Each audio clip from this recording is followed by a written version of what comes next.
Sahabat semua dimanapun Anda berada, berjumpa kembali di channel ini. Kali ini kita akan membahas materi perhitungan suara ulang dan pemungutan suara ulang. Langsung saja.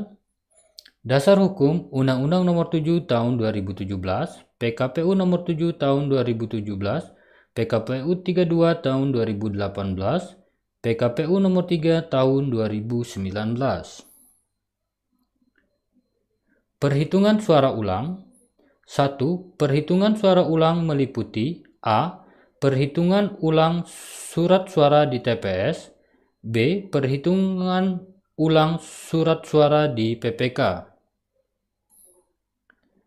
2. Perhitungan surat suara di TPS dapat diulang apabila terjadi hal sebagai berikut. A. Kerusuhan yang mengakibatkan perhitungan suara tidak dapat dilanjutkan. B. Perhitungan suara dilakukan secara tertutup.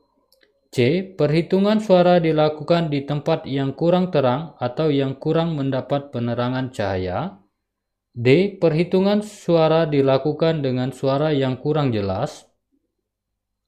E. Perhitungan suara dicatat dengan tulisan yang kurang jelas.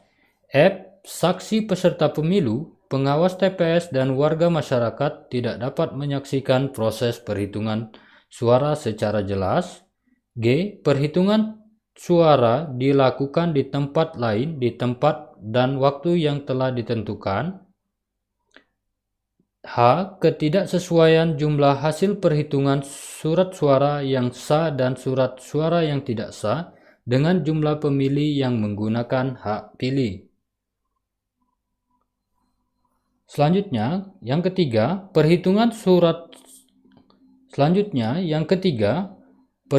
suara ulang di TPS harus dilaksanakan dan selesai pada hari yang sama dengan hari pemungutan suara.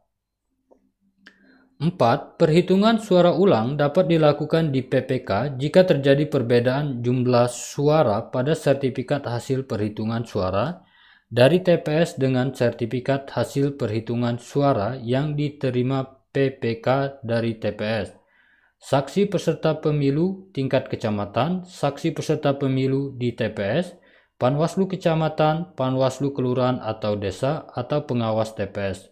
Dan dilaksanakan paling lama 5 hari setelah hari dan tanggal pemungutan suara berdasarkan keputusan PPK.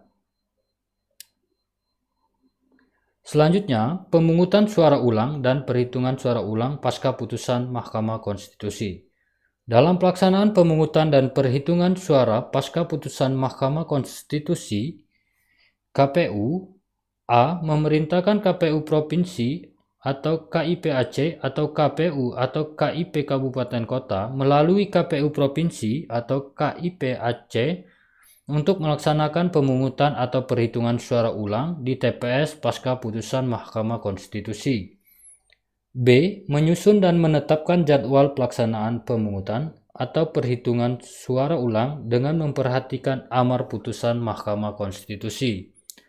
C. Merencanakan kebutuhan anggaran untuk pelaksanaan pemungutan atau perhitungan suara ulang pasca putusan Mahkamah Konstitusi. D. Pemungutan dan perhitungan suara lanjutan dan susulan. Pemungutan dan perhitungan suara lanjutan. Pertama, pemungutan dan atau perhitungan suara lanjutan dilakukan dalam hal sebagian atau seluruh dapil terjadi kerusuhan, gangguan keamanan, bencana alam, atau gangguan lainnya yang mengakibatkan sebagian tahapan pemungutan dan perhitungan suara di TPS tidak dapat dilaksanakan.